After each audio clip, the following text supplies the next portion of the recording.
ታላቅ የምስራች ከሜሪት ፕሮፐርቲስ ለንግድ ሱቅ ፈላጊዎች በሙሉ እርሱ ይነግዱ እንጂ ትርፋማ የሚሆኑባቸውን አለያም ቢያከራዩአቸው አዋጭ የሆኑ የንግድ ሱቆችን በመሃል ተክለ ሃይማኖት ለሽያጭ ማቅረባችንን ስንገልጽ በታላቅ ደስታ ነው። ሜሪትስ ፕሮፐርቲ ከሰፊ ካሬ አማራጭ ጋር ከ14 ካሬ እስከ 40 ካሬ የንግድ ሱቆችን ከ3.8 ሚሊዮን ብር አጠቃላይ ክፍያ ጀምሮ እንዲሁም ቀድሞ ለሚመጡ ውስን ደንበኞች በ3 ወር ጊዜ ውስጥ የሚረከባቸውን ስራ ማላመጃ የንግድ ሱቆችን ከነጻ ስጦታ ጋር ይዘንሎት ቀርበናል። እንዲሁም የመኖሪያ አፓርትመንቶችን ለምትፈልጉ ውድ ደንበኞቻችን ሜሪትስ ፕሮፐርቲ አራዳ ፓርክ ፊት ለፊት ከባለ 1 እስከ ባለ 3 መኝታ አፓርትመንቶችን ከ30% ታላቅ ቅናሽ ጋር ይዘንሎት ቀርበናል። ታዲያ ይህ የማይደገም ዕድል ሳያመልጦ ከታች ባለው ስልክ ይደውሉ።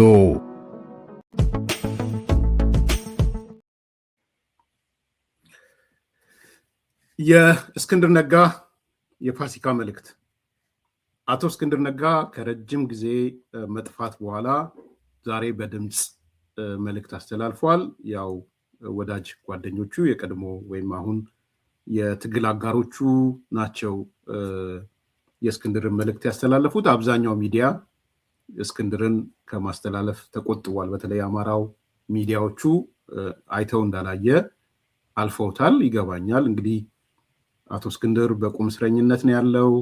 አንዳንዶች እዚህ ውጭ ሀገር ያሉ ከሱ ሲወጠቡጡ ኖረው ቁም እስረኛ አድርገውታል የሚባሉ አሉ። እነዚህ ካሜራ ሰረቁ ምናምን ተብሎ ፍርድ ቤት የቀረቡ።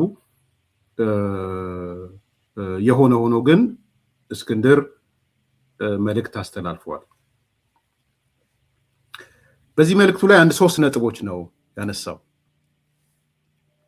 ለኔ ታየኝ። አንደኛው አማራ እና ኢትዮጵያ በሚል ነው እሱ የሚያነሳው ሁሌ። እንደ አማራም እንደ ኢትዮጵያም ከባድ ፈተና ተጋርጦብናል ይላል። ይሄ አንደኛው ነው። ሁለተኛ እስክንድር የሚያነሳው ፈተናው ከውጭም ከውስጥም ነው ይላል። ያጋጠመን ፈተና ውስጣዊም ነው ውጫዊም ነው ይላል። ሶስተኛው በጣም ከባዱ መልእክት የሚመስለኝ እኔ ጠቅሰዋለሁ ቃል በቃል የአቶ እስክንድር መልእክት ነው። ትልቅ የሆነውን የውጭ ፈተና ለማሸነፍ ከየቤታችን ከወጣን በኋላ ትንሹ በሆነው የውስጥ ፈተና ተሸንፈን ከትግል መውጣት የፋሲካ መንፈስ አለማክበር ይሆናል። ቁልፉ ነጥብ እዚህ ጋር ነው ያለው። ነገራችን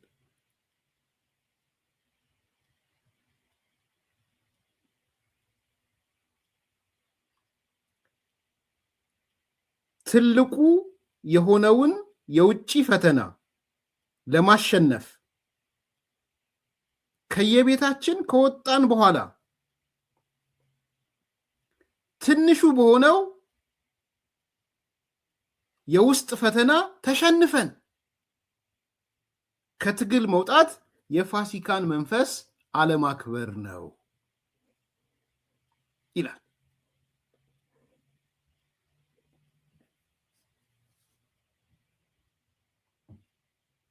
የኢየሱስ ክርስቶስ ጽናትና መስዋዕትነት ለእያንዳንዱ ሐቀኛ ፋኖ የነፍስ ማህተም ሊሆን ይገባል ይላል። እንግዲህ ሐቀኛ ፋኖ ከሆነ ጽናትና መስዋዕትነትን ከኢየሱስ ነው መውሰድ ያለበት ይላል። ጽናታችን እና መስዋዕትነታችን በምድርም በሰማይም የምንከበርበት ጽዋችን ነው። ይህንን ጽዋችንን እስከ መጨረሻው ጠብታ ለመጎንጨት ፈጣሪ የረዳቸውና ያደላቸው በእጅጉ የተባረኩ ናቸው። ይሄ የዛሬው የእስክንድር መልእክት ነው። የእስክንድር መልእክት ነው። በጣም አደገኛ መልእክት ነው። ለሱም አደገኛ መልእክት ነው። ያስተላለፈው መልእክት ከባድ መልእክት ነው። በጣም በጣም በጣም ትልቅ ውስጡ ወርቅ ያለው መልእክት ነው። ወርቅ ሰም ሳይሆን ወርቅና ሰም በሚባለው ማለት ነው።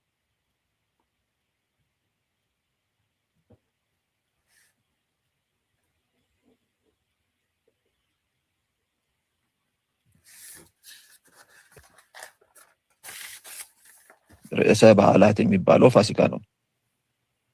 ለዚህ እውነታ ብዙ ምክንያቶች ያሉ ቢሆንም እንደ ሰው በመድኃኔዓለም ትንሣኤ ሞት ከዘላለማዊ ሞት ነፃ የወጣንበት መሆኑ ዋነኛው ነው። በትግል ላይ እንዳለፋ ነው ሆነ ስንመለከተው ደግሞ ምንም ትርፍ ሳይጠብቁ ዝቅ ብሎ ህዝብ ማገልገል ከፈጣሪ ራሱ የቀሰም ነው ተግባራዊ ምሳሌ መሆኑን እንማርበታለን። ከዘላለማዊ ሞት ነፃ የወጣ ነው በራሱ በፈጣሪ ከባድ የስቃይ ዋጋ ተከፍሎበት ነው። አሁን እንደ አማራም እንደ ኢትዮጵያም ተጋፍጠነው ከምንገኘው ከባድ ታሪካዊ ፈተና ነፃ የምንወጣውም ከባድ የስቃይና የመስዋዕትነት ዋጋ ተከፍሎበት ነው። ፈተናው የውስጥም የውጭም ነው። ትልቁ የሆነውን የውጭ ፈተና እናሸንፋለን ብለን ከየቤታችን ከወጣን በኋላ ትንሹ በሆነው የውስጥ ፈተና ተሸንፈን ከትግል መውጣት የፋሲካን መንፈስ አለማክበር ይሆናል። የኢየሱስ ክርስቶስ ጽናትና መስዋዕትነት ለእያንዳንዱ ሐቀኛ ፋኖ የነፍሱ መሃትም መሆን ይገባዋል። ጽናታችንና መስዋዕትነታችን በምድርም በሰማይ የምንከበርበት ጽዋችን ነው። ይህን ጽዋቸውን እስከ መጨረሻው ጠብታ ለመጎንጨት ፈጣሪ የረዳቸውና ያደላቸው በእጅጉ የተባረኩ ናቸው። አዝናለሁ በጣም እውነት ለመናገር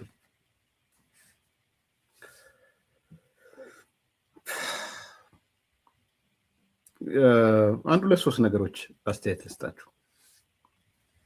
ይሄ ሃይማኖትና መንግስት መቀላቀሉ እንደተጠበቀው ነው። ለእኔ ስሰማው የኔን ነው ማነሳው። አንደኛ የገባኝ ነገር እስክንድር እየተናገረ ያለው ምንም መቀባባት ሳያስፈልገው ተሸንፈናል።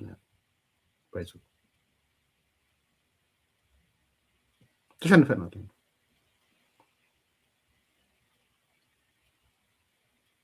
ይሄ ዛሬ በፋኖች ይሄ በነዘመነ ደጃፍ በናስረስ ደጃፍ አንገቱን እንዳያስቆርጠው ፈራለሁ። ባይዘው እዚህም ያሉት ውጪዎቹ እንደነ መዓዛ አይነት ሰዎች ምን እያደረጋችሁ ነው እርምጃ ወሰዱ የሚለውን ድጋሚ መታ እንደዛ ምትል ይመስለኛል። መዓዛ ይመስለኛል ነው ያልኩት።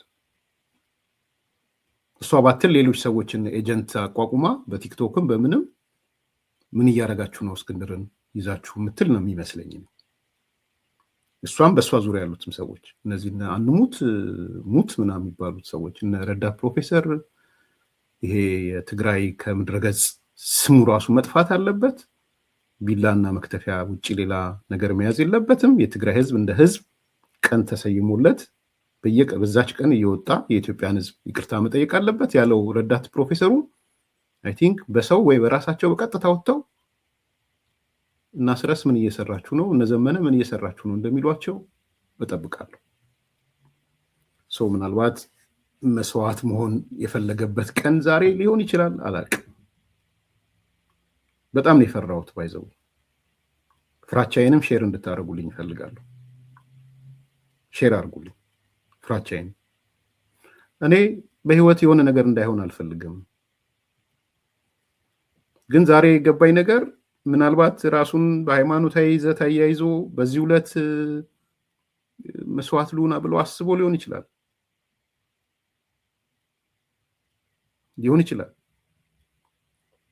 ግን ጠቅላላ የነ ዘመነን መግለጫ የናስረስን መግለጫ ይሄ በፋኖ ዙሪያ ሲንቀሳቀስ የነበረው ሚዲያ በሙሉ አፈር ድሜ ነው ያበላው። በነገራችን አፈር ድሜ በደምታወሩት ተሸንፈናል። ደግሞ የተሸነፍነው በጣም ከባዱ ነገር ደግሞ የተሸነፍነው እኮ በትልቁ ኃይል አይደለም። የተሸነፍነው በውስጣችን በትንሹ ኃይል ነው የተሸነፍነው። ትልቁን መቼ ገጠም ነው?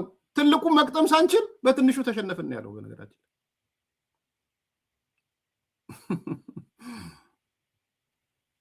ወዶ ስለገባ አይደለም። ቤቲ ያው የማንቃት ስራ ላይ እየሰራን ያለ ነው። ስለዚህ በማንቃት ስራ ውስጥ እኔ ዛሬ ለእስክንድር የነ ኮሎኔል ፋንታውን ሟባ እጣ ፋንታ እንዲደርስ እፈልጋለሁ። የነ ኮሎኔል የነ ረዳት ፕሮፌሰር ማን ነው ስሙ ፋንታ እንዲደርሰው ነው የምፈልገው። ቢሆን እንደውም ሰላማዊ ትግልን በሰላማዊ ትግል እንዲሄድ ነው የምፈልገው። ስለዚህ በዛ እንድትወስድልኝ እፈልጋለሁ ቤቲ። ማንም ባይዘው ዋይ ኖት ዘመነ ኦር አስረስ የተለየ ሐሳብ የለኝም። በፍትህ የሚዳኛው በሽግግር ፍትህ ይዳኛሉ። ከዛ በኋላ ማንም ሰው እንደሚዳኘው ማለት ነው። ግን ዛሬ ያየሁት ነገር እስከ ዛሬ የምታወሩትና ስረስ ወጣችሁ የምትሰጡት መግለጫ ምኑ ውሸት ነው። ተሸንፈናል። የተሸነፍነው ደግሞ በውጭ ኃይል በብልጽግና በምናምን ሳይሆን በውስጣችን የተሸነፍነው ትንሹ በሚባለው ከቤታችን ስንወጣ እንደሱ አልነበረ የሚያሰብነው።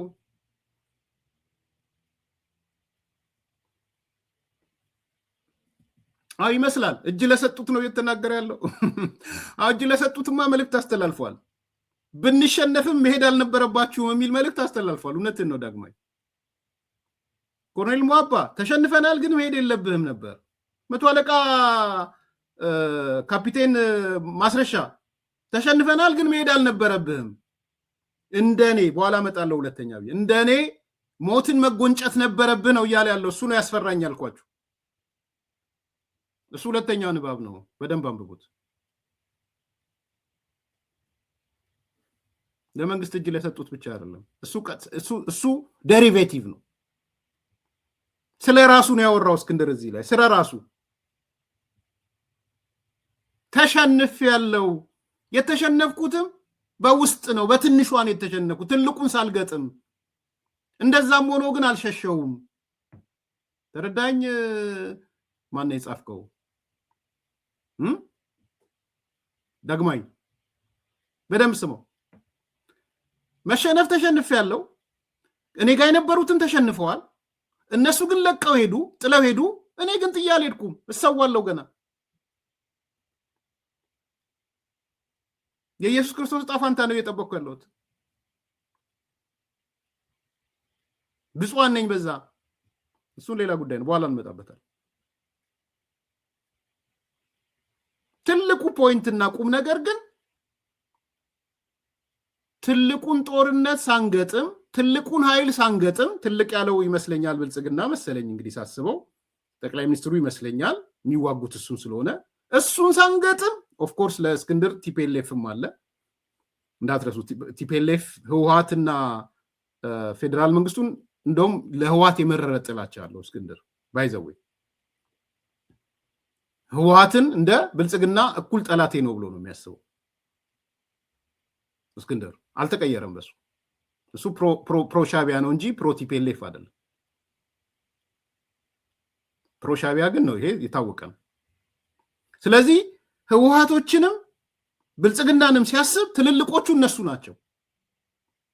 ትልልቆቹን ሳንገጥም እኔ ወደ ምንድነው የሚለን ባጭሩ፣ ወደ በረሃ እኮ ስወጣ፣ ወደ ጫካ እኮ ስወጣ ያሰብኩት ትልቁን ኃይል ለመግጠም ነበረ። ዲፋይን ስናደርገው ትልቁ ኃይል ብልጽግና ነው፣ ህወሓት ነው። ብልጽግናንም ሳልገጥም ህወሓትንም ሳልገጥም ግን በውስጤ ተሸነፍኩኝ።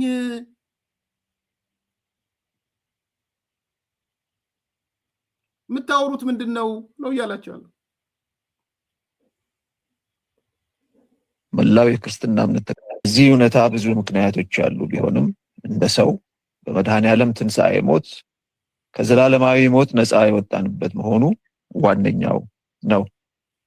በትግል ላይ እንዳለፋ ነው ሆነ ስንመለከተው ደግሞ ምንም ትርፍ ሳይጠብቁ ዝቅ ብሎ ህዝብ ማገልገል ከፈጣሪ ራሱ የቀሰም ነው ተግባራዊ ምሳሌ መሆኑን እንማርበታለን። ከዘላለማዊ ሞት ነፃ የወጣ ነው በራሱ በፈጣሪ ከባድ የስቃይ ዋጋ ተከፍሎበት ነው።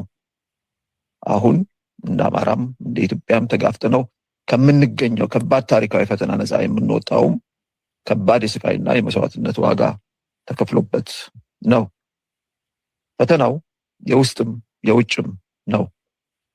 ትልቁ የሆነውን የውስጥ የውጭ ፈተና እናሸንፋለን ብለን ከየቤታችን ከወጣን በኋላ ትንሹ በሆነው የውስጥ ፈተና ተሸንፈን ከትግል መውጣት የፋሲካን መንፈስ አለማክበር ይሆናል። የኢየሱስ ክርስቶስ ጽናትና መስዋዕትነት ለእያንዳንዱ ሐቀኛ ፋኖ የነፍሱ ማህተም መሆን ይገባዋል። ጽናታችንና መስዋዕትነታችን በምድርም በሰማይ የምንከበርበት ጽዋችን ነው። ይህን ጽዋቸውን እስከመጨረሻው ጠብታ ለመጎንጨት ፈጣሪ የረዳቸውና ያደላቸው በእጅጉ የተባረኩ ናቸው። መላው የክርስትና እምነት ይበቃል። ከቤታችን የወጣነው የውጭውን ፈተና ለማሸነፍ ነበረ። ለእኔ ደግሞ ዴፊኒሽኑ የውጭ ፈተና ማለት ከቲፒኤልኤፍ እና ከብልጽግና ማለት ነው። ለሱ የእስክንድር መጫሚያ ውስጥ ሆናችሁ ማለት ነው። ይሄ የውጭውን ፈተና ከባድ ፈተና ነው። ነገር ግን አለ ያጋጠመን የመጀመሪያው ፈተና የውስጥ ፈተና ሆነ። የውስጥ ፈተናው ደግሞ ትንሹ ነበረ። እናም ትንሹ በሆነው የውስጣችን ፈተና ተሸነፍን። ኦቨርኦል ድምሩ ተሸንፈናል። ይሄ አንደኛው መልእክት ነው። በትንሹ ፈተና መሸነፋችን እሙን ቢሆንም ተስፋ ቆርጠን ከትግሉ መውጣት ግን አልነበረብንም ነው ሁለተኛው መልእክት። ቅድም የጠቀስከው ወንድም ይሄ መልእክት ሁለተኛ ለማን ነው? አዲስ አበባ ለመጡት ወዘተ ተሸንፈናል ብለው ለወጡት ብሎ ሊሆን ይችላል።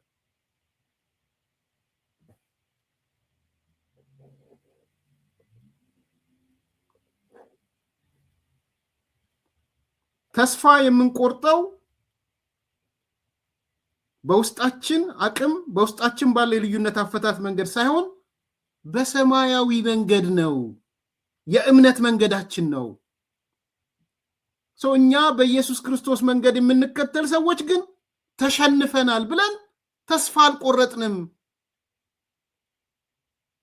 ቢኮስ እኛ የኢየሱስ ክርስቶስ ልጆች ነን፣ የትንሣኤ ልጆች ነን።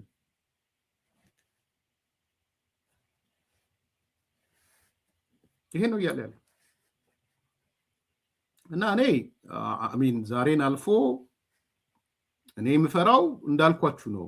እንደነ ማዛ ሌሎቹ ቅድም ያነቀስኩ ሰዎች ይሄን እያለ ምን ትጠብቃላችሁ ተብሎ ማታውኑ እነዚህ ሰዎች በጣም በጣም አደገኞች ናቸው። እኔ በጣም መፈራቸው ሰዎች ናቸው። ባይዘው ምናልባት ሻቢያ ካልተከላከለው በስተቀር እስክንድርን ሻቢያ ሊከላከለው ይችላል። ባይዘው አትንኩት ሊላቸው ይችላል። ሻቢያ እንደምታውቁት ሁሉንም በፌስታል መያዝ ስለሚፈልግ እስክንድርን ቢኖር ኢትስ ኦኬ፣ ዘመነም ቢኖር ማስረሻ ማንም ቢኖር ችግር የለም። ቲፒኤልኤፍም እሱ አንድ ጆንያ አምጥቶ ሁሉንም በፌስታል ቋጥሮ ማስቀመጥ ይችላል። ስለዚህ ሻቢያዎች እረፉ ሊላቸው ይችላል። ኦንሊ ቲንግ ምናልባት አሁን ባለው ሁኔታ እስክንድርን የሚያድነው ሻቢያ ድንገራችሁ እረፉ ሊላቸው የሚችለው እነ ዘመነን እረፉ ሊላቸው የሚችለው እና አስረስን ሻቢያና ሻቢያ ብቻ። ሰው ከእንግዲህ ተስፋዬ ማን ነው የሚለው ለእስክንድር ሻቢያ አይደለምን ነው የሚሆነው። የኤርትራ መንግስት አይደለምን ነው የሚሆነው። አለበለዚያ ግን ሻቢያ ባይኖር ቢኮስ ፕሮ ሻቢያ እንደሆነ ያውቃሉ እነሱ። ሁሉም ነው የሚያውቀው ፕሮ ኤርትራ መንግስት እንደሆነ ያውቃሉ። አይ ዶንት ኖ እንትን ሲንድረም ይሁን አላውቅም። እኔ ሲንድረም ሊሆን ይችላል ብዬ አምናለሁ። ስቶክሆልም ሲንድረም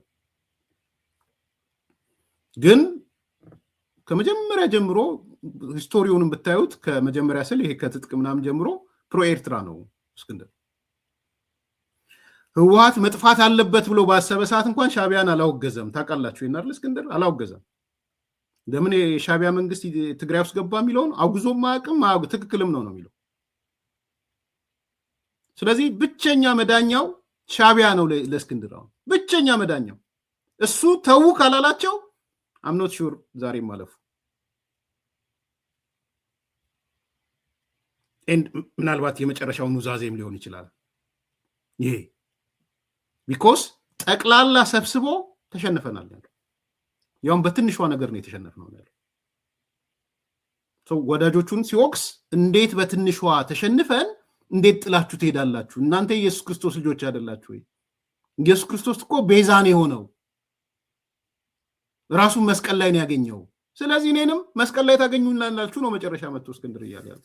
አይ ዶንት ኖ ለመስቀል እድል ይሰጡታል አይሰጡትም አላውቅም።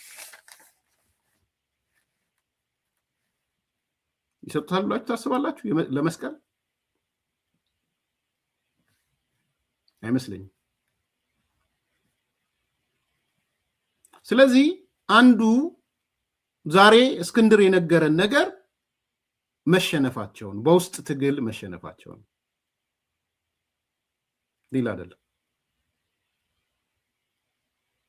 ሁለተኛ ግን የሄዳችሁ ሰዎች መሄድ አልነበረባችሁም። እንደ ኢየሱስ ክርስቶስ የኢየሱስ ክርስቶስ ተከታዮች ነን፣ ስለዚህ መስዋዕት መሆን ነበረባችሁ ነው። ሁለተኛ ይሄ በጣም የሚያስፈራ መልእክት ነው። የሚያናድድም እንደሚያናዳቸው ተስፋ አደርጋለሁ። የሚያስፈራም አንደኛ አፉን ለጉመነዋል ብለው አትናገራትም ብለው ባሉት ሰዓት ነው የወጣባቸው ትእዛዝ። ከዚህ በኋላ የትኛውም አካል እሱም አይ ቲንክ መናገር በቃኝ ብሎ ነበር የነበረው። እንግዲህ ለምን እንደወጣውን አላውቅም። የመጨረሻው ቀን ነው ብሎ የመጨረሻው ራት ነው ብሎ እንደሆነ አላውቅም። ከምሬን ነው የምላችሁ። ይሄን ስናገር ውስጤ በጣም ፊል እያደረገ ነው። ምክንያቱም በቃ ይቅናችሁ፣ እኔ የትኛውም አመራር ውስጥ አልኖርም፣ ከፋኖነት አልወጣም ወዘተ የሚል ነገር ተናግሮ ዚፕ አድርጎ ተስማምቶ ነበር የነበረው። አሁን ግን አንደበቱን ከፈተ፣ እስክንድር ተናገረ። ይሄን ሲናገር ምን ሪስክ ወስዶ ነው የተናገረው? ደግሞ ስታዩት ቀኑ ከፋሲካ ጋር የተሳሰረ፣ መልእክቱንም ስታዩት ከፋሲካ ጋር የተሳሰረ፣ ስለ መስዋዕትነት ነው ያወራው። ሌላ አይደለም ያወራው። እዛ ላይ ብታዩት መስዋዕትነት ነው የሚለው፣ ጽናት መስዋዕትነት እያለ ነው የሚያወራው። ተስፋ የማንቆርጠው ግን በውስጣችን ባለን አቅም፣ በውስጣችን ባለው የልዩነት አፈታት መንገድ ሳይሆን በሰማያዊው የእምነት መንገድ ነው እያለ ያለው። ስለዚህ የመጨረሻው ድምፅ ይመስለኛል። አንለስ ሻቢያ ካልደረሰለት ይሄ የመጨረሻው እስትንፋስ ነው የሚሆነው። አንለስ ሻቢያ እስካልደረሰለት ድረስ ደውሎ እነዘመነን እና አስረስን ካልተቆጣቸው ማለት ነው፣ ረፉ ካላላቸው የሚላቸው ይመስለኛል። አምኖት ሽሮ ይዛል።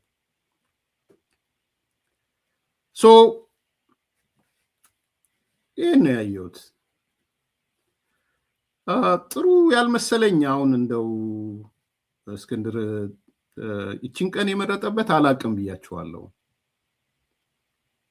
ይችን ቀን የመረጠበት ግን በሌላም በኩል ሌላ ትርጉምም አለው። እሱም ብዬ ይጨርሳለሁ። ለምንድን ነው እስክንድር የክርስትና እምነት ላይ መጥቶ መልእክት የሚያስተላልፈው? ይህን ጥያቄ እንዴት ነው የሚመልሰው? በእስክንድር ጭንቅላት ውስጥ በትግል እንቅስቃሴ ውስጥ ሃይማኖቶች ሁሉ እኩል ናቸው፣ መንግስትና ሃይማኖት ይለያያሉ፣ ሁሉንም በኩል ነው የማየው ካለ እንግዲህ 3 ሳምንት 2 ሳምንት አይሞላውም። 3 ሳምንት ሆኖ ረመዳን ካለፈ ማለት ነው። ለምንድን ለረመዳን መልእክት ያላስተላለፈው? ባለፉት 2 ሳምንታት ካልተሳሳትኩ የእስልምና እምነት ተከታዮች ኢድ አልፈጥር ነበረ፣ ረመዳን ነበረ። አያችሁ፣ ይሄ ደግሞ ሌላ የሚገልጠው እውነት አለ። ዝርዝር መሄድ አልፈልግም በዚህ ጉዳይ ላይ፣ ግን የሆነ የሚገልጠው እውነት አለ። ከምን ጋር ነው የተጣበቀው የሚል ማለት ነው። እንደ ግለሰብ አይደለም እያስተላለፈ ያለው፣ እንደ ድርጅት የሆነ አካል፣ እንደ ፋኖ የሚባለው አካል ነው እያስተላለፈ ያለው። ዛሬ ሙስሊሞች መጥተው ወንድም እስክንድር ምን ነው በረመዳን ዝም አልከን፣ ምን ነው በኢድ አልፈጥር ዝም አልከን ቢሉት ምንድን ነው የሚመልሰው? ይሄ ራሱ አለው ሪስክ አለው። ይሄ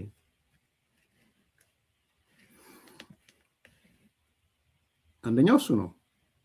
ሁለተኛና ትልቁ ችግር ግን ሁሌም እስክንድር ጋር የምመለከተው ነገር የችግር ትንታኔን ምድራዊ ያደርግና የችግር ትንታኔን የመፍትሄ ትንታኔውን ሰማያዊ ያደርገዋል።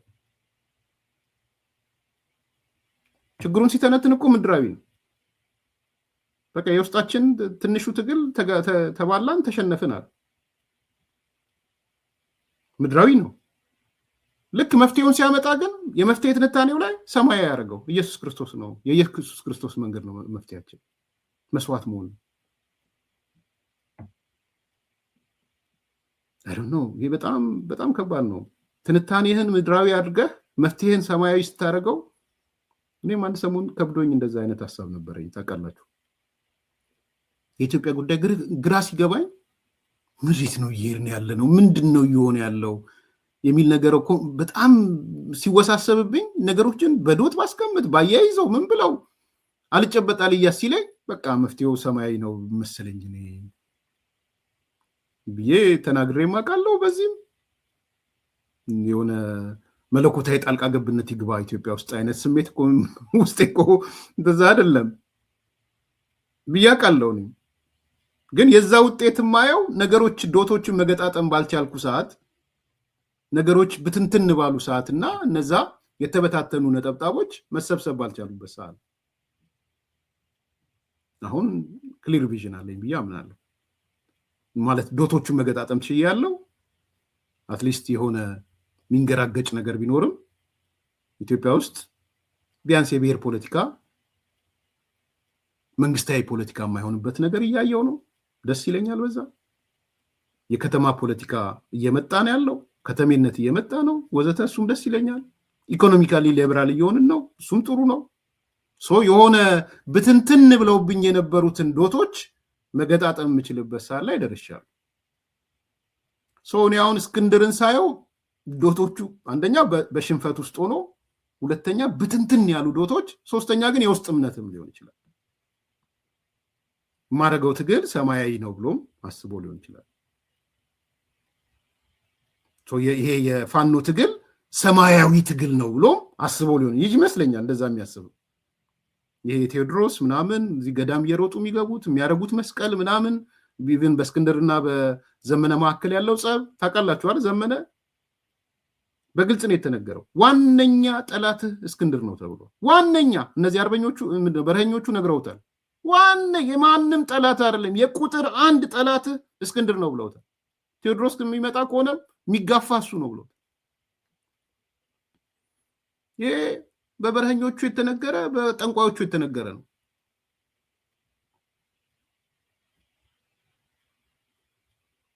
ስለዚህ ሰማያዊ ነገርም አለው እሱ የመፍትሄ ትንታኔ ላይ ሰማያዊ ነገር የሚያስቀምጠውም ለዛ ይመስለኛል። ያም ሆነ ግን የችግር ትንታኔህ ምድራዊ ሆኖ የመፍትሄ ትንታኔህን ሰማያዊ ስታደርገው በአንድ በኩል አምነህበት ካልሆነ አምነህበት ነው ብዬ አምናለሁ። እንደኔ ግን በጣም ዶቶችን መገጣጠም ሳይችል ቀርቶም ሊሆን ይችላል። እግዚአብሔር ነው እስክንድር ሻቢያ ይድረስለት። እንግዲህ እኔ ምንም ማድረግ አልችልም፣ ምንም የለኝም። እንደ ወንድም ግን የምመክረው ይሄ ድርቅናውን ትቶ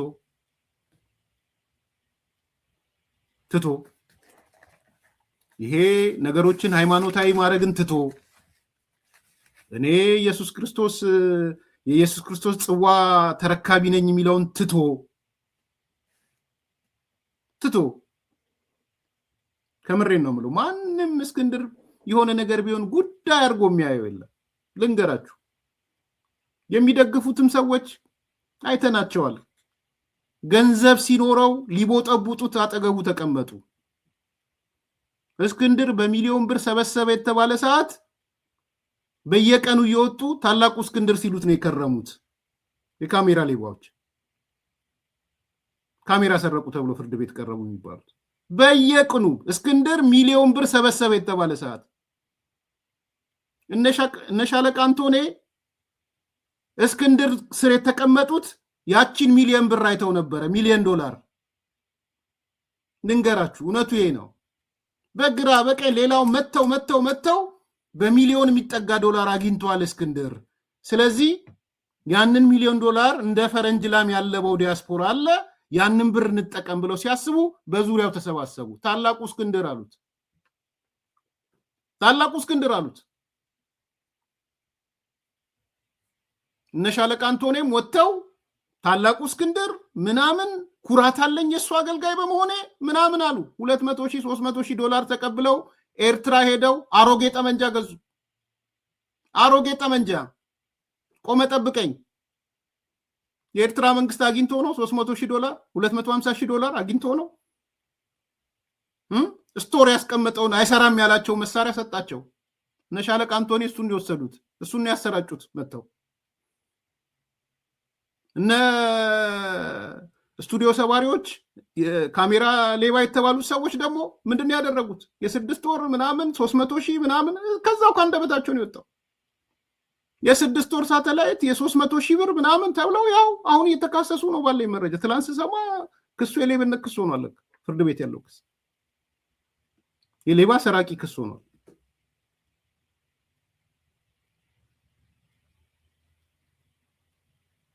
ስለዚህ በዙሪያው ያሉት እንኳን እስክንድር ያልገባው በጥቅም ዙሪያ የተሰባሰቡ ነበር የነበሩት። ልክ ጥቅሟ ስትሟጠጥ የፈረንጅ ላሟ ስትደርቅ ለካራ አሰልፈው እስክንድርን የሰጡት የካሜራ ሌቦቹ ናቸው። ልንገራችሁ።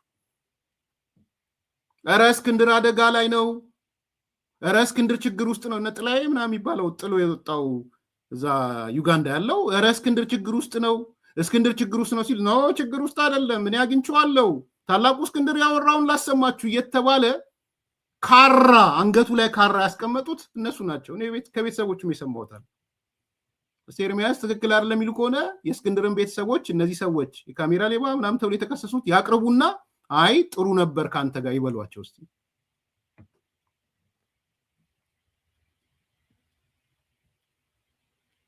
የ6 ወር 15,000 ዶላር አባዙት። ከተሰበሰበው ገንዘብ ነው የተወሰደው። 300,000 ዶላር ነው የተወሰደው። ሴቷ ማናጀርም ስትናገር ነበር። እኔ ከውጭ አይደለም ያወጣሁት። ስለዚህ እስክንድር ለማን ብሎ ነው የኢየሱስ ክርስቶስን መስዋዕትነት የሚከፍለው? ለዚህ ነው የምናገረው። ምን ስለሆነ ነው ማለት ማን ነው እንደ ኢየሱስስ የሚያየው? መስዋዕት ከፈለልን ራሱን ሰዋልን እንዲሉት ፈልጎ ነው ወይስ ለራሱ እንትን ፕሊጀር ነው? በመሞት የሚገኝ ፕሊጀር አለ? አንድ የሆነ እኮ አካል ዋጋ ሲሰጥህ ነው። እንደውም ነገ ከነገ ወዲያ ሌላ ነገር ፈጥረው ነው የሚመጡት። ምክንያቱም እነዚህ ሰዎች ከገደሉ ከሞቱ በኋላ ስያሜ ይሰጣሉ። ብልጽግና ገደለው ሁሉ ሊሉ ይችላሉ። ልንገራችሁ፣ እነሱ ከገደሉት በኋላ ብልጽግና ገደለው ብሎ ፕሮግራም ይሰራሉ።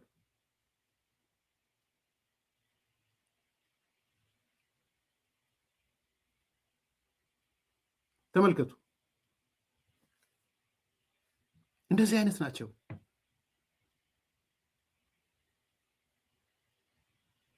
እና ለምንድን ነው እስክንድር ለማ ብሎ ነው የኢየሱስ ክርስቶስ ምናምን? እኔ እንደ ፋሚሊ ማለት ፖለቲካውን ልተውና እንደ ቤተሰብ ልናገር ማለት ቢያንስ ልጁን እንደሚያውቅ ባለቤቱን እንደሚያውቅ አብሮ እንደበላ አብሮ እንደጠጣ ቤቱ እንደሄደ ቤቴ እንደመጣ ልተው ፖለቲካውን። ከምሬ ነው። ለየትኛው አሁን እስክንድር ታገለልኝ የሚል የትኛው የአማራ ብሔርተኛ ነው ያለው? እስቲ ንገሩኝ። የትኛው ነው? ለማ ብሎ ኢየሱስ ቢያንስ ፎሎወርስ ነበሩት እኮ ይገደል ይሙት ምናምን የሚሉ እንዳሉ ሁሉ በርባናውያን ምንድነው በርባንን ፍቱ ከሌን ግደሉ የሚሉ እንዳሉ ሁሉ ፎሎወሮችም ነበሩት እኮ ኤሎቶፍ።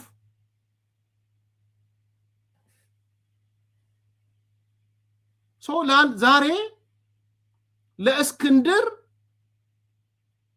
ወይኔ እንደ ኢየሱስ መስዋዕት ከፈለልኝ ብሎ የሚለው ሲንግል ሰው ካለ ንገሩኝ፣ ከቤተሰብ ወይ ከዛ ዙሪያ እሱን ከሚወዱ ሰዎች ውጭ። he's fighting for nothing። ተገላገል ነው ብሎ ፕሮግራም የሚሰሩ ሰዎች ይኖራሉ። በነገራችን ላይ እያሳጣን ከሚኖር ተገላገል ነው የሚሉ አሉ። ነገር ግን ሲያለቅሱ መጥተው ብልጽግና ገደለብን ነው የሚሉት። ድንገራቸው ባህሪያቸው እሱ ነው። እነሱ ይገሉና ብልጽግና ገደለ ይላሉ።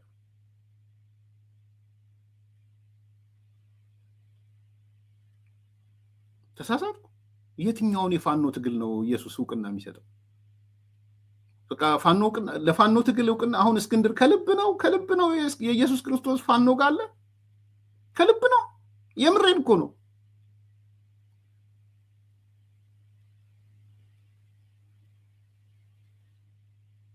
የትኛው የፋኖ ማለት የትኛው የፋኖ ነው የኢየሱስ ክርስቶስን ቫሊዩስ እሳቤዎች የያዘው?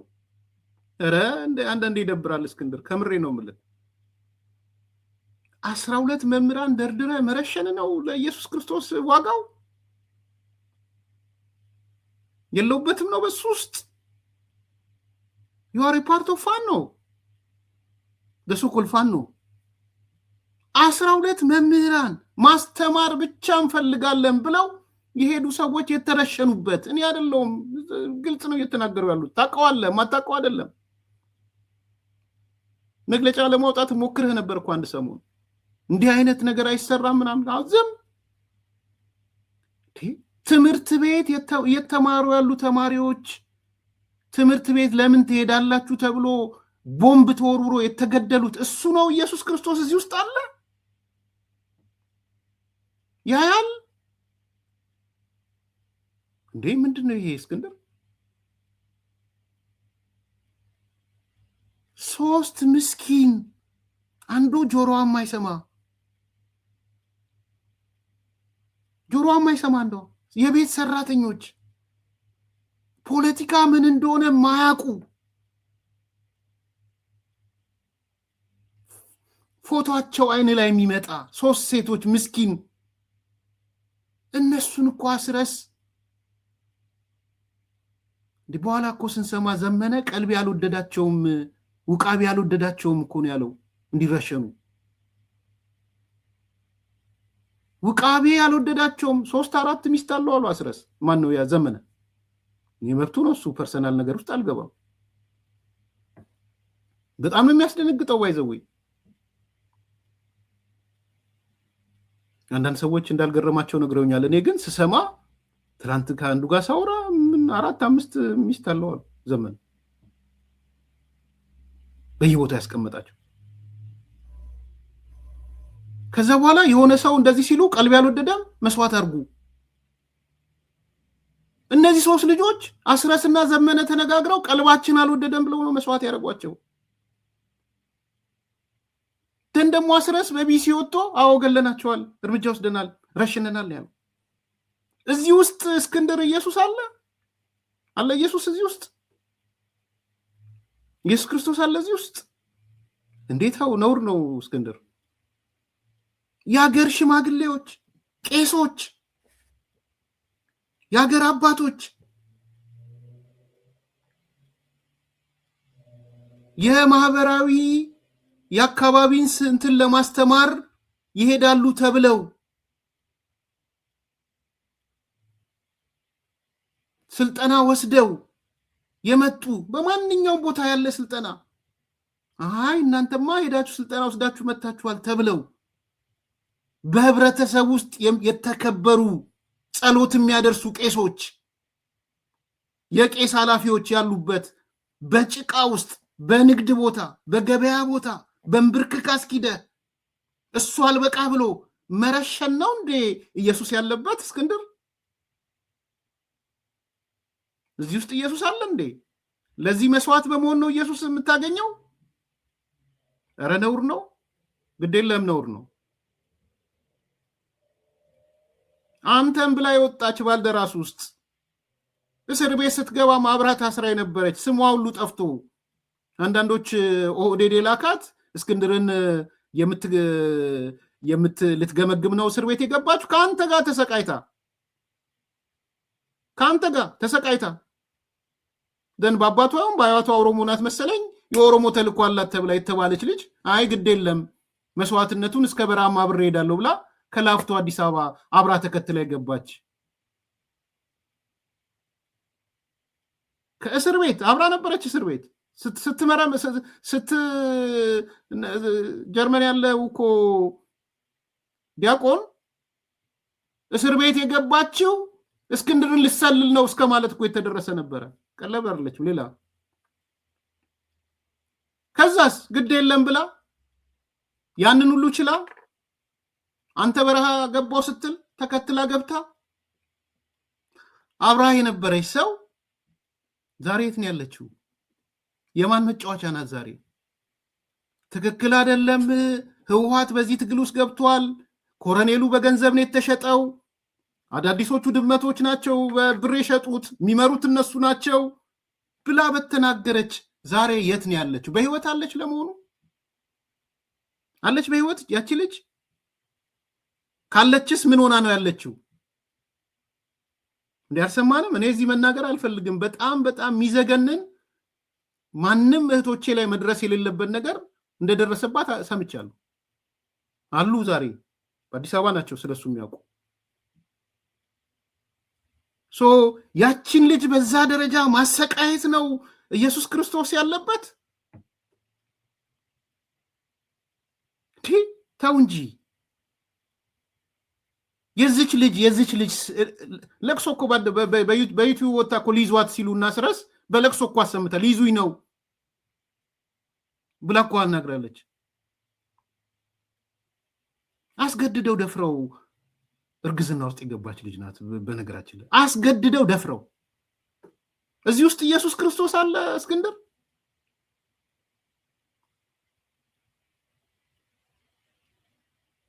እናቴ አሳጣሽኝ እዚህ ስትለምኝ እኔ የከሌ ልጅ የከሌ እናት ለማኝ ተብያለሁ።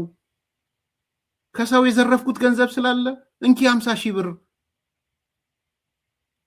ወላጅ እናቱ ሲላት፣ አይ ልጄ ከዘረፍከው ገንዘብ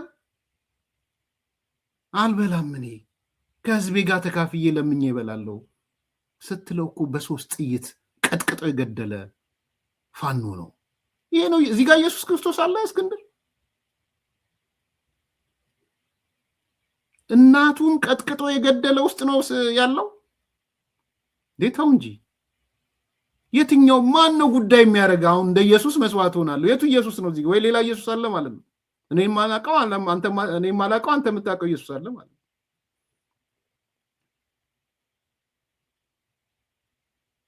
አባቷን በጥይት ቀጥቅጣ ገላ ወጥታ በሚዲያ ላይ እኔ ማለት ጀግና ነኝ፣ ፋኒት ነኝ፣ እኔ ፋኒት አባቴን ቀጥቅዬ ገድያለሁ ብላ በኩራት የምትናገር እዚህ ውስጥ ኢየሱስ ክርስቶስ አለ?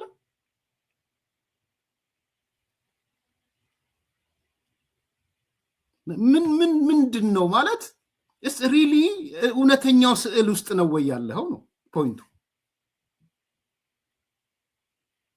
ሻቢያን ልተው፣ የሻቢያ አፍቅሮት ስላለ ከቲፒኤልኤፍ ጋር የተጣመደ ከተማ እያጠፋ ያለ አሰማለሁ።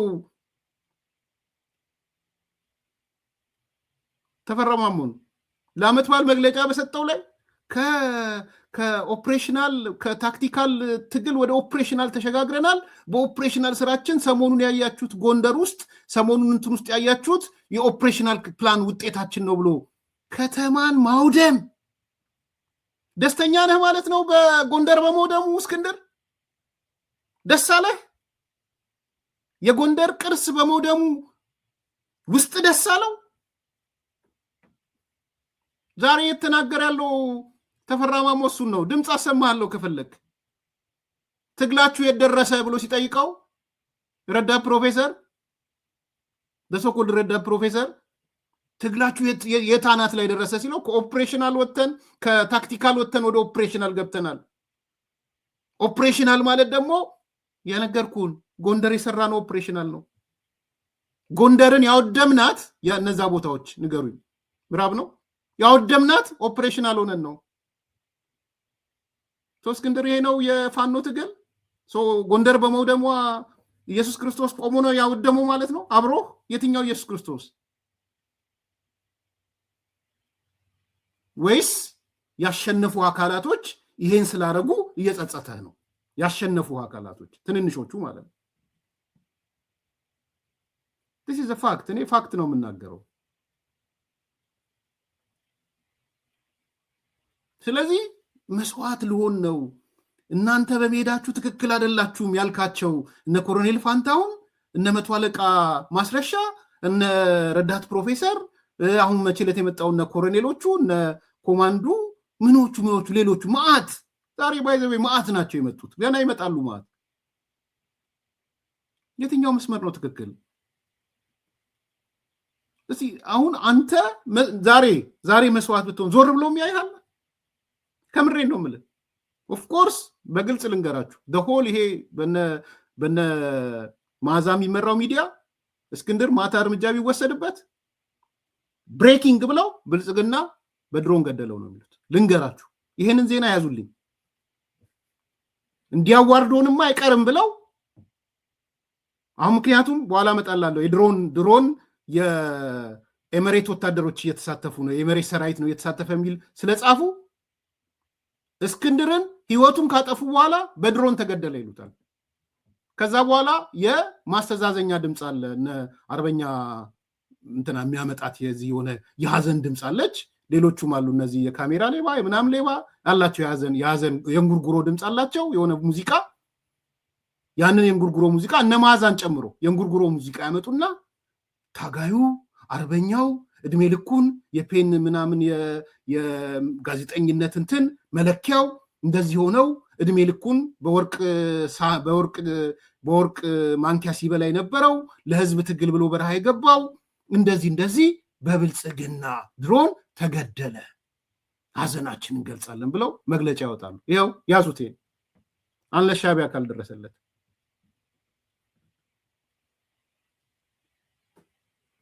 ሻዕቢያ ካልደረሰለት ነገ ነው ይሄን የሚያወጡት ሟችም ገዳይም እነሱ ጋር ጀግና ነው እነዚህ ሰዎች ጀነራል ኤኒዌይስ እዛ ውስጥ አልገባ ይቅር ሟችም ገዳይም ጀግና ነው እነሱ ውስጥ እዚህ ጋር ግን ገዳይ ለሌላ ይሰጣል ለሌላ ነው የሚሰጠው እንደዚህ ናቸው እና ይሄ እዚህ ውስጥ ኢየሱስ ክርስቶስ አለ እስክንድር እኔ የምሬን ነው የምጠይቀው በተለይ ለቤተሰቦቹ እስክንድር እስከ መጨረሻው ሞታለው ሲል ለማን ነው የምትሞተው ለማብለህ ነው የምትሞተው ብላችሁ ጠይቃችሁታል ፎር ዋት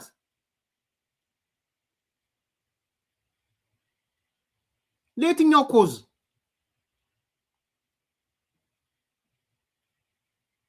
ማን ነው እሱ የሚቆጥረው በቃ እስክንድር ሞተልን የሚለውስ ማን ነው እና ይሄ ድርቅናውን እንዲያቆም ብትነግሩት ጥሩ አይ ዶንት ኖ አንዳንዴ መስዋዕት መሆን ሌላ ኢሉዥነር ነገር ያላየሁት ነገር ካለ አላቅም እንጂ የሱ መስዋዕትነት የውሻ መስዋዕትነት ውሻ እንደውም አንዳንዴ ከአስፋልት ዞር ይደረጋል መኪና ገደለው ምናምን ተብሎ የእስክንድር መስዋዕትነት ግን መስዋዕት ያደረጉት ሰዎች ሌላ ፖለቲካ ይሰሩበታል መተው ልንገራችሁ እርምጃ የወሰዱበት ሰዎች ደሙ ላይ ተቀባብተው ሌላ ኔሬቲቭ ሌላ ትርክት ያስቀምጡለታል ከዛ ክላሲካል ነው ከዛ በኋላ ያሳዛኝ ክላሲካል ይሄ ነው የነሱ ውጤት የነሱ ትግል እና እኔ ፐርሰናሊ ስለማዝንለት ነው ማለት አይ ዶንት ኖ እኔ እንግዲህ ሁሌ ጊዜ አዲስ አበባ ስለሆነ ምናምን ስለሆነ አይደለም ግን አይ ዶንት ኖ የሆነ ትርጉም አልባ ለሆነ ነገር ምን እንደ ኢየሱስ መስዋዕት ለሆነ ነው ምናምን ምን ያደርግለታል እንደ ኢየሱስ መስዋዕት ነው ኢየሱስ እኮ ኮዝ አለው መስዋዕት ለመሆን ኢየሱስ አለ ደግሞ እዚህ ጋር የትኛው ኢየሱስ ነው ያለው እኔ ማላቀው ኢየሱስ ከሆነ ወይ ሌሎቻችሁ የምታውቁ ከሆነ አላቅም የፋኖ ትግል ውስጥ ኢየሱስ አለ አስቁመህ 2 ሚሊዮን ብር ተቀበል አግት ምናምን የሚባለው ውስጥ የኢየሱስ ትግል አለ ትምህርት ቤት እንዳትሄዱ ከ12ኛ ክፍል በላይ እንዳታልፉ የሚል የኢየሱስ ትግል አለ ሀብት የወጣህ ውጭ ሀገር አንዴ ኡጋንዳ አንዴ አሜሪካ አንዴ አውሮፓ እየላክ የኢየሱስ ትግል አለ የኢየሱስ መስዋዕትነት አለ እዚህ ውስጥ እዚህ የፈረንጅ ላም የዲያስፖራ አልበህ 2 ሚሊዮን 1 ሚሊዮን ምናምን አልበህ ከዛ በኋላ እርስ በራስ ተከፋፍለ ስትከፋፈል ተባልተ ሌባ እያልክ ፍርድ ቤት እየተጓተትክ እሱ ውስጥ ኢየሱስ አለ? እዚህ ሌብነት ውስጥ ኢየሱስ አለ?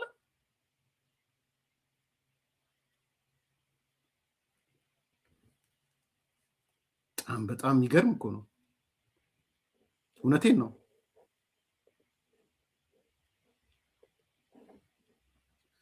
ኢየሱስ ክርስቶስ የሞተበት ኮዝ መስዋዕት የሆነበት ኮዝ ኮምፕሊትሊ ከፋኖ ጋር ማያያዝም በፍጹም አያያዝም። በፍጹም እንደውም ይጠየፈዋል ብዬ ነው ማስበው። የሰዎች ዊል ስላለ ነው እንጂ በዊል ስለምትንቀሳቀስ እንጂ የመጨረሻ የሚጠየፈው ነው ይመስለኝ እንደውም ወንድሙን የሚገልበት ነው። አሁን ኤኒዌይስ አንዱ ይሄ ነው። ከዛ ቀጥሎ አፋብንና እነ አስረስ ናቸው ቀጥሎ መግለጫ የሰጡት። እንግዲህ አማራ ፋኖ ብሔራዊ ንቅናቄ ቅድም እስክንድር ተሸንፈናል ብሏል። እነ ዘመነ ደግሞ መጡና አሉ። ሁለት መልእክት ነው። አንደኛ የጽሁፍ መልእክት አስቀመጡ። ቀጥሎ ደግሞ ራሱ አስረስ በአካል ወጣ፣ የወታደር ልብስ ለብሶ ወጣ። በጽሁፍ መልእክታቸው ምንድን ነው ያሉት? በአስቸኳይ ተጋድሏችን ያገዛዙ ሰራዊት እየተሰባበረ ነው። ውጫዊ ማለት ነው። ይኸውላችሁ እስክንድር ውጫዊውን ሳንጀምረው በውስጥ ተሸነፍን አለ። አስረስ ደግሞ እናስረስ እነዘመነ መጡና በአስደናቂ ተጋድሏችን ያገዛዙን ሰራዊት እየበታተን ነው። አንድ ድርጅት ውስጥ ነው ያሉት ግን እነዚህ ሰዎች። ከዛ ቀጠለ መግለጫቸውን እግረኛውን ያገዛዙን ሰራዊት ከጥቅም ውጭ አውጥተነዋል። የተሰጠውን ስምሪትም መፈጸም አልቻለም። ሞት በሞት ሆኗል። አንዳንዱም የሚደርስበትን ሞት ፈርቶ ሸሽቷል። የብልጽግና ጦርነት ዓላማ ቢስ መሆኑን ተገንዝቦ ሸሽቷል። ይሄ የናስረስ መግለጫ፣ የአፋብን መግለጫ ውጫዊ ማለት ነው።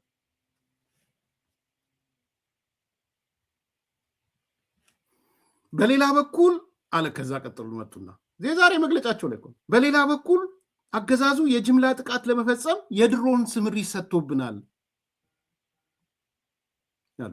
ድሮን ተሰማራብን። ከዛ የሚቀጥለውን ላንብብላችሁ በጣም ስለገረመኝ ማለት ነው። እንደው ከሻቢያ ጋር የዋለ ጊደር እስማ ምን አሉ? ከዛ ቀጥሉና ዩናይትድ አረብ ኤሚሬት አየር ኃይል አባላት የዩናይትድ ኤሚሬት አየር ኃይል አባላት የድሮንና የጀት ጥቃት ለመፈጸም በሁሉም አካባቢዎች ዝግጅት እያደረጉ እንደሆነ ደርሰንበታል። ምንም የጨመርኩት የቀነስኩት ነገር የለም። በፊት ድሮኑ ነበረ የዩናይትድ አረብ ኤሚሬት የሚሉት። አሁን ግን ምን አመጡ? ኖ ድሮኑ ብቻ ሳይሆን ወታደሮቹ የአየር ኃይል አባላቱ ዩናይትድ አረብ ኤሚሬቶች ናቸው። ቃል በቃል ነው ያነበብኩት። ምንም የቀነስኩት የጨመርኩት የለም። እደግምላችኋለሁ፣ ፍረዱ እናንተ። የዩናይትድ አረብ ኤሚሬትስ አየር ኃይል አባላት የድሮንና የጀት ጥቃት ለመፈጸም በሁሉም አካባቢዎች ዝግጅት እያደረጉ እንደሆነ ደርሰንበታል።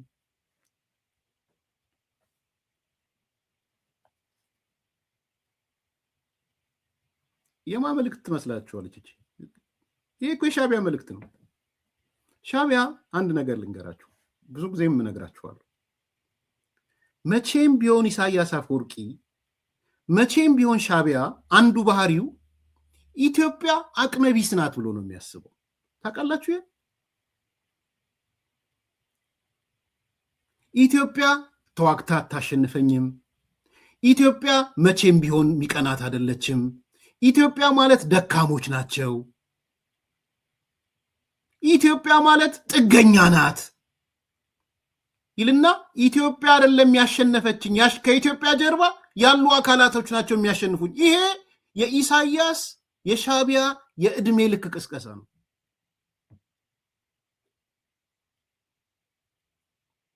ሰሞኑ የሆነ ጊዜ በቅርብ መጥቶ ሰምታችሁታል። ኢሳያስን ከጀርባ ያለችው ኤሚሬት ናት ምናምን የሚል የኢሳያስ በጎ ፍቃድ ህዝብ ግንኙነት እና ጀዋርም ሲናገሩ ሰምታችሁ ኢሳያስ በጎ ፍቃድ ፒአር ናቸው። እቺን ስለሚያውቁ አሁን ናስረስ መጡና ምን አሉ? የዩናይትድ አረብ ኤሚሬት አየር ኃይል አባላት ኢትዮጵያ አየር ኃይል አባላት የላትም ነው እያሉ ያሉት።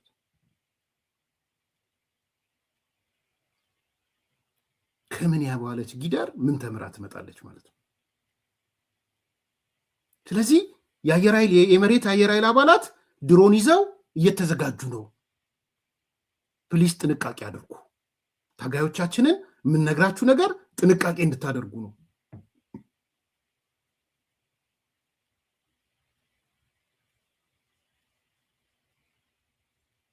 አሁን ይህን ያነበባችሁ መቼም ይህንን ትንታኔ መጥተዋን የጌታቸው አሰፋ ልጆች ይመጡና አሁን ይህን ዜና ያደርጉታል፣ ሌሎችም ዜና ያደርጉታል።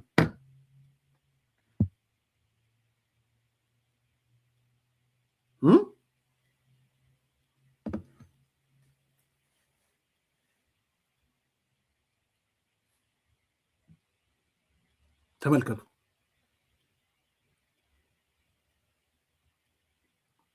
አሁን ምን እንደሚጠቅመው ለፋኖ ኢትዮጵያ የላትም ወይ እንግዲህ አቅም የላትም ነው ኢትዮጵያ። አትሊስት ወይስ ድሮን ብንል ሰው አይሰማንም ነው? ምንድን ነው ይሄ? የግምገማቸው ውጤት ነው። ከዚህ በፊት ያሳያችሁ ግምገማ ላይ አገዛዙ አልቻልነውም ብለዋል። ባይዘው እንትን እንዳትሉ ይሄ የቻልነው እንቅስቃሴ አይደለም ብለው ያሉት ነው። ይሄ መግለጫ ነው። በነገራችን በተዘዋዋሪ መንገድ ያረጋገጡት ይሄንን መግለጫ ነው። እዛ ላይ አሳይቻችኋለሁ። ገጽ 2 ላይ ምንድን ነው የሚለው? ይሄ ግምገማቸው 12 ገጹን ነው እየተናገሩ ያሉት።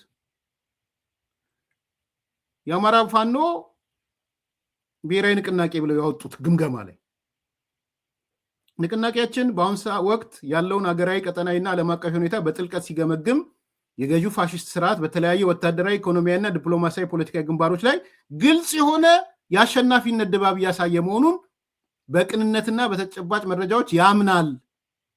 በትግል ታሪክ ውስጥ ትልቅ ስህተት የጠላታችን አቅም አሳንሶ መገመትና ራስን በሐሰተኛ የተስፋ ትርክት ማታለል ነው። ጠላት ዘመናዊ የጦርነት ቴክኖሎጂዎችና ሰፊ የሰው ኃይልና ከፍተኛ የፋይናንስ አቅምን የዲፕሎማሲ መድረኮችን በማቀናጀት ስትራቴጂካዊ በሆኑ አካባቢዎች ላይ የበላይነት የጨበጠ ሲሆን ይህ ሁኔታ በንቅናቄያችን አመራሮች ዘንድ እንደ ትልቅ ፈተና ተወስዷል። የፋሽስቱ አገዛዝ የአገሪቱን ሀብትና የውጭ ግንኙነት በመጠቀም ራሱን እንደ ብቸኛ የሰላምና የመንግስት ዋስትና አድርጎ ለማቅረብ መቻሉ በትግላችን ላይ የራሱን ከባድ ጥላ አጥልቷል። ይህ በጠላት ዘንድ የሚታየው ጥንካሬና ወጥ የሆነ ጉዞ ትግላችን ወደ ከፋ ደረጃ ከመሸጋገሩ በፊት አሁን ያለንበትን ትግል ሁኔታ ሙሉ በሙሉ በመቀየር አፋጣኝና ስትራቴጂካዊ እርምጃዎች መውሰድ እንደሚገባን ማዕከላዊ አመራሩ በሙሉ ድምፅ ተስማምቷል። ይህ አሸናፊነት ድባብ በስርዓቱ ላይ የሚታዩትን ዋና ዋና ማሳያዎችና ዝርዝር ትንታኔዎች እንደሚከተለው ቀርበዋል። አንደኛ፣ የገዢ ስርዓት መዋቅራዊ ጥንካሬ ማሳያ፣ ወታደራዊና የቴክኖሎጂ የበላይነት። የፋሽስቱ ሰራዊት ከቅርብ ጊዜ ወዲህ የውጊያ ስልቱን ሙሉ በሙሉ ወደ ቴክኖሎጂ መር ዘመቻ ቀይረዋል። ዘመናዊ ድሮንን ቴክኖሎጂን፣ የቅኝትና የታጠቁ ድሮኖችን እንዲሁም ራዳር መር የከባድ መሳሪያዎችን በስፋት በመጠቀም የጦር ሜዳውን የኃይል ሚዛን አዛብቶታል። ንቅናቄያችን በከፍተኛ መስዋዕትነት ተቆጣጥሯቸው የነበሩ ስትራቴጂካዊ ቦታዎችን፣ ተራራማ ምሽጎችንና ቁልፍ የከተማ መግቢያዎችን በአየር ጥቃት ታግዞ ማስለቀቅ ችሏል። የፋሽስቱ ሰራዊት ቁልፍ የሆኑ የመገናኛ መስመሮችን በቋሚነት በመቆጣጠር ከተለያዩ አካላት የምናገኘውን የሎጂስቲክ አቅርቦት ገድቦታል። ይህ የቴክኖሎጂ የበላይነት በፋኖ ታጣቂዎች መካከል ነፃ የመንቀሳቀስና የማጥቃት አቅማችንን በከፍተኛ ሁኔታ ቀንሶት ከማጥቃት ወደ መከላከል ብቻ እንድንወሰን አስገዳጅ ሁኔታ ተፈጥሯል። ይሄ ነው ግምገማው። ግምገማውን ነው ፕሩፍ ያደረጉት። እኛ የሰጠናችሁ መረጃ ነው ያረጋገጡት። በነገራችን ሰው ዛሬ የማስጠንቀቂያ መልእክት አሉና ምን አይነት የማስጠንቀቂያ መልእክት ላኩ? እባካችሁ የኤሚሬትስ የዩናይትድ አረብ ኤምሬት የአየር ኃይል አባላት መተውብናል። እነዚህ የመሬት አባላት ደግሞ ድሮን ይዘው ነው የመጡት። የፋኖ አባላት ወይ ራሳችሁን ደብቁ፣ ተደበቁ። ግን የመጡት የኢትዮጵያ አየር ኃይል አባላት አይደሉም። የመጡት የኢትዮጵያ የድሮን አብራሪዎች አይደሉም፣ ወይም ከኢትዮጵያ ኦፕሬት የሚያደርጉ አይደሉም። የመጡት እነማን ናቸው? የኤምሬት አየር ኃይሎች ናቸው። ይሄን ነው እያሉ ያሉት። እንደዚህ ነው በቃ የሚያወሩት። የዛሬ መልእክታቸው ይሄ ነው። ከዛ በኋላ አስረስ በድምፅ ወጥቶ የተጫነብንን የጠፋት አዋጅ ገፈናል፣ የህዝባችን ትንሳኤ ይበሰራል፣ በአቀኛ መንገድ ስላለን እናሸንፋለን ወይም አሸንፈናል። እኛ አዲሱ ትንሳኤ ትውልዶች ነን። በህዝባችን ልቦና ውስጥ ገብተናል። ህዝባችን የእኛ መንገድ የትንሳኤ መንገድ መሆኑን በልቡ አስፍኗል። እኛም የድል ጉዞ ጀምረናል። የድል እንድርድሪቱን ቀጥለን በተሟላ አሸናፊ ትንሳኤ ለማብሰር ወሳኝ መታጠፊያ ላይ ነን ብሎ ዛሬ መግለጫ ሰጥቷል። ደግሞ አስረስ ማለት ነው። የጥፋት አዋጅ ይገፈፋል፣ የህዝባችን ትንሳኤም ይበሰራል። እንኳን ለ2018 ዓመተ ምህረት የትንሳኤ በዓል በሰላም አደረሳችሁ። የትንሳኤ በዓልን አስመልክቶ ከአማራ ፋኖ ብሔራዊ ንቅናቄ የተሰጠ መግለጫ። የአማራ ፋኖ ብሔራዊ ንቅናቄ አፋብን ለክርስትና እምነት ተከታዮች በሙሉ እንኳን ለትንሳኤ በዓል በሰላም አደረሳችሁ ይላል። ከጌታችን ትንሳኤ የምንማረው በሐቅና በእውነት መንገድ የጸኑት ማሸነፋቸው አይቀሬ መሆኑን ነው። የአማራ ህዝብ በሐሰተኞች ህግና ማሰሪያ፣ በአረመኔዎች ጭፍጨፋ እና ድብደባ አንገቱን ደፍቶ ነፃነት አጥቶ ተሳዳጅና ተቅበዝባዥ ሆኖ እንዲኖር ዘመናትን የተሻገረ የሴራ ትብታብ የተገመደበት ቢሆንም አንገቱን ቀና አድርጎ ለማንነቱና ለክብሩ የሚዋደቀው አዲሱ የትንሳኤ ትውልድ ከመከራው ሸለቆ መሃል ተከስቷል። የአማራ ህዝብ ትንሳኤ አይቀሬነትም በሰራዊታችን ቀጣይነትና ተከታታይነት ያላቸው ደማቅ ድሎች ተረጋግጧል። በጠላት ልብ ውስጥ ተሰብሮ የተቀመጠ ወይም ላይነሳ የተቀበረ ተደርጎ ተነገረበት በካህዲዎችና በሐሰተኞች ልቦና ውስጥ የትግሉ ፍሬ እንደማይታይና እንደማይበላ ተደርጎ የተተረከበት የአማራ ህዝብ በጀግናው የአማራ ፋኖ ብሔራዊ ንቅናቄ ሰራዊትና ደጋፊ ህዝባችን ልቦና ውስጥ በተከተበው አዲሱ ተስፋና የሰመረ ተጋድሎ አማራ ህልውናውን ማረጋገጥ የሚችል ለትንሳኤው የቀረበ ሆኖ በሁሉም አእምሮ ውስጥ ተስሏል። በዚህ አጭር ጊዜ ህዝባችን ላይ የታወጀውን የዘር ማጥፋት ጦርነት አዋጅ ያልተቋረጠ ሁለንተናዊ ጥቃት በጽኑ ትግል መመከት ችለናል። በትግላችን የአማራ ህዝብ የትንሳኤ መንገድ ተልመን ትንሽ እንድትሰሙት ብዬ ነው። ማለት ዛሬ ያወጡ ስለሆነ የትንሳኤ መንገድ ነው የወሳኝ መታጠፊያ ላይ ነን ምናምን ስላሉ ከእስክንድር ጋርም እያያያዛችሁ እንድትሰሙት ነው። አጭር ትንሽ ስሙና እናጠፋዋል። የጀመርነው መንገድ የመከራውን ቀንበር ጨርሶ በማስወገድ ትንሳኤው የሚገኝበትን ግልጽ አስቻይ ሁኔታ ፈጥሯል። በዚህ ትግልም የአማራ ህዝብ የህልውና አደጋ ተቀልብሶ ትንሳኤው የሚበሰረው በልጆቹ ክንድ፣ በልጆቹ ድርጅት፣ በልጆቹ ልብና በልጆቹ የሰላ አእምሮ በሚፈጠረው ፖለቲካዊ ንድፍና በዚያ ላይ የተመሰረቱ የትግል ስልቶችና ወታደራዊ ጥበቦች መሆኑን ያስመሰከረ ተቋም ገንብተናል። የድል ጉዞም ጀምረናል። የህዝባችን ትንሳኤ ካለ ጥርጥር የሚበሰር መሆኑን የተረዱ የጠላት ኃይሎች ድምጻቸውና ጩኸታቸው ብቻ ሳይሆን ሴራቸውና የክፋት ሰንሰለታቸው ተበጣጥሶ ጉልበታቸውና አቅማቸው ማሾ የምናይበት ጊዜ ቅርብ ነው። የአማራ ፋኖ ብሔራዊ ንቅናቄ የሚመራው የህልውና ትግላችን ይሄ ሰውዬ እንግዲህ እንዳትረሱ ሁለት ሚዲያዎች ላይ ወጥቶ የትግራይ ብሔርተኛ ሚዲያ ጋር እና የአርበኛ ኤክስ ጋር ወጥቶ የሻዕቢያ ተላላኪዎቹ ጋር ወጥቶ 90% የአማራን መሬት ተቆጣጥረነዋል ያለ ሰው ነው። አሁን ደግሞ መውደቂያቸው ቅርብ ነው ይላል። የቱን ነው የምታጣጥሙት? 90% የሚለው ነው የምታጣጥሙት? ይሄን ነው በቃ እንዲህ ነው ፕሮፓጋንዳቸው። እንደዚህ ነው ወይዘው 90% ስለ 90% ነው የሚያወራው። የድል እንድርድሪቱን ቀጥሎ በተሟላ አሸናፊነት ትንሳኤውን ለማብሰር ወሳኝ የመታጠፊያ ምዕራፍ ላይ ይገኛል። ይህ ለአማራ የመነሳት ዘመን ነው።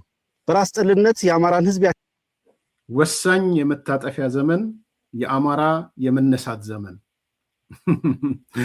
አማራ የተነሳ ነው እያላችሁ ወሳኝ የመታጠፊያ ዘመንና የአማራ የመነሳት ዘመን ለሻቢያ የአማራ ጽንፈኛው ለሻቢያ ግርስል ስለወደቀ የመነሳት ዘመኑ ነው። የህወሓት ግርስል ስለወደቀ የመነሳት ዘመኑ ነው።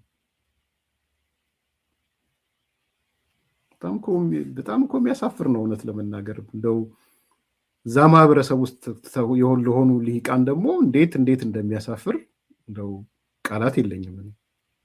በሻ ትክክል ነህ። ሊሆን ይችላል እንግዲህ የመጡብን የኤምሬት አየር ኃይል ሰዎች ናቸው።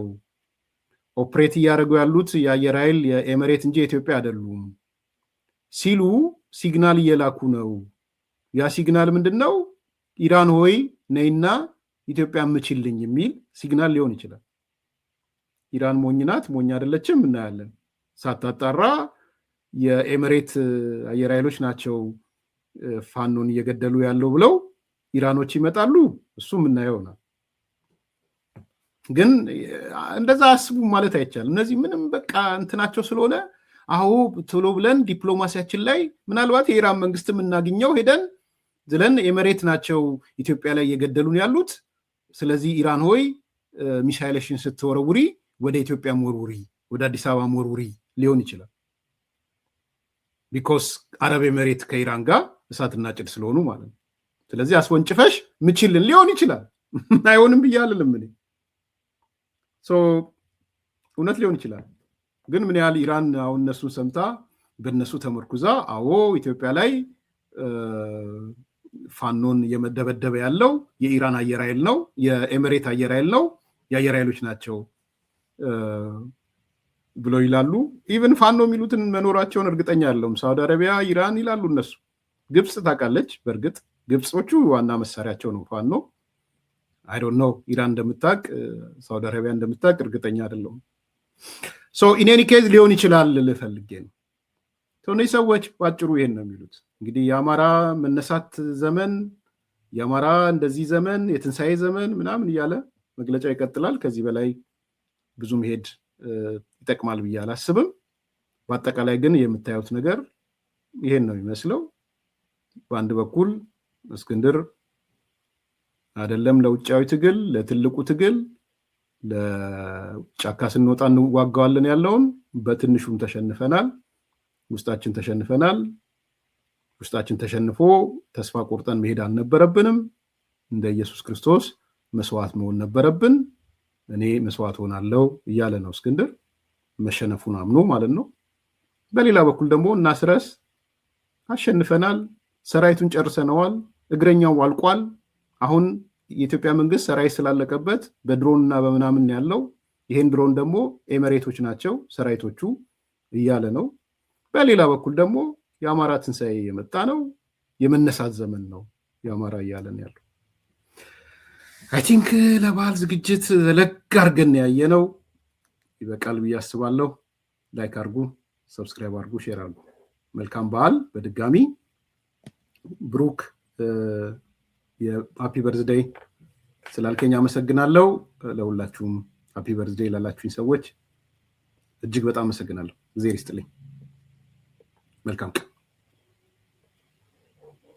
ታላቅ የምስራች ከሜሪት ፕሮፐርቲስ ለንግድ ሱቅ ፈላጊዎች በሙሉ እርሶ ይነግዱ እንጂ ትርፋማ የሚሆኑባቸውን አላያም ቢያከራዩአቸው አዋጭ የሆኑ የንግድ ሱቆችን በመሃል ተክለ ሃይማኖት ለሽያጭ ማቅረባችንን ስንገልጽ በታላቅ ደስታ ነው። ሜሪትስ ፕሮፐርቲ ከሰፊ ካሬ አማራጭ ጋር ከ14 ካሬ እስከ 40 ካሬ የንግድ ሱቆችን ከ3.8 ሚሊዮን ብር አጠቃላይ ክፍያ ጀምሮ እንዲሁም ቀድሞ ለሚመጡ ውስን ደንበኞች በ3 ወር ጊዜ ውስጥ የሚረከባቸው ስራ ማላመጃ የንግድ ሱቆችን ከነጻ ስጦታ ጋር ይዘንሎት ቀርበናል። እንዲሁም የመኖሪያ አፓርትመንቶችን ለምትፈልጉ ውድ ደንበኞቻችን ሜሪትስ ፕሮፐርቲ አራዳ ፓርክ ፊት ለፊት ከባለ 1 እስከ ባለ 3 መኝታ አፓርትመንቶችን ከ30% ታላቅ ቅናሽ ጋር ይዘንሎት ቀርበናል። ታዲያ ይህ የማይደገም ዕድል ሳያመልጦ ከታች ባለው ስልክ ይደውሉ።